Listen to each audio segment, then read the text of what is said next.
Mi voto me mi morongelo kosikoe unsi dodo maso I morongelo kosiko.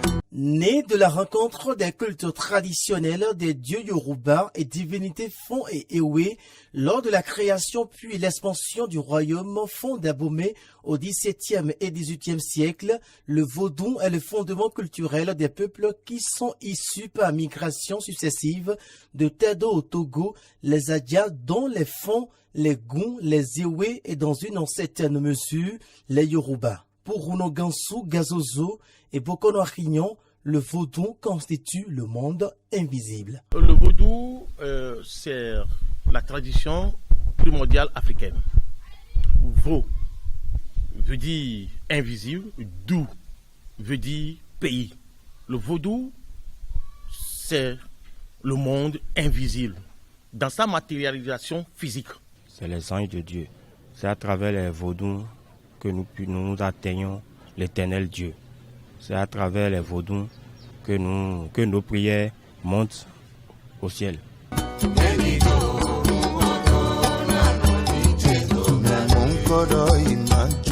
Considéré comme une culture, un héritage, une philosophie, un art, des danses, un langage, un art de la médecine, un style de musique, une justice, un pouvoir, une tradition orale et des rites, le vaudou peut être inclus dans le processus du développement d'une nation, comme le confirme ici Bokono Arignon.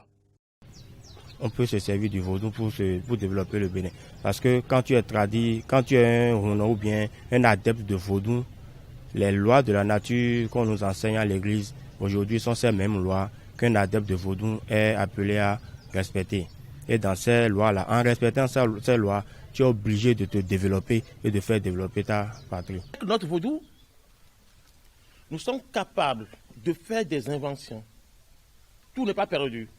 Il y a des gens qui sont encore là, qui sont à des sommités données en matière de vaudou pour apporter, aider à faire des innovations. Il n'a pas manqué de rappeler quelques bienfaits de la religion vaudou. Le vaudou a apporté beaucoup d'innovations pour le monde. C'est vaudou qui a civilisé toute la planète avec sa science, sa philosophie, sa philosophie, comme je le dis, et c'est sa spiritualité. C'est avec vaudou, pour les abriter, on construit selon un plan architectural pour obtenir l'équilibre dans l'espace et dans le vide universel. Avec le vaudou, aujourd'hui, on connaît les gilets anti-balles. Voilà, le contre-fusil qu'on fait, les gris contre-fusil, contre objets tranchants, c'est sorti du couvent. Alors, avec le vaudou, notre spiritualité, on a dressé une liste écologique pour savoir quelle plante est comestible, quelle plante manger, quelles racines consommer pour se soigner et pour guérir des maladies. C'est le vaudou. Donc le vaudou, c'est une merveille.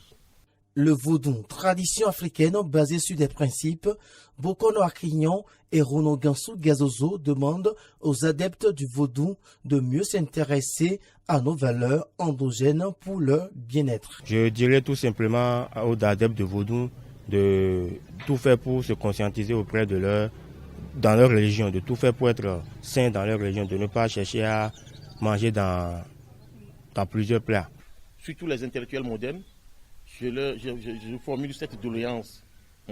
Ils n'ont qu'à faire un effort pour retourner à leur antériorité anthropologique et venir se ressourcer, enfoncer leurs racines dans la chair ardente de notre patrimoine culturel et pour faire de ce pays un pays beau, merveilleux, développé. Étant un art, une tradition, une culture, le vaudou pour les Africains et surtout les Béninois ne devrait pas être une source de malheur car il reste et demeure une pratique ancestrale. Oh,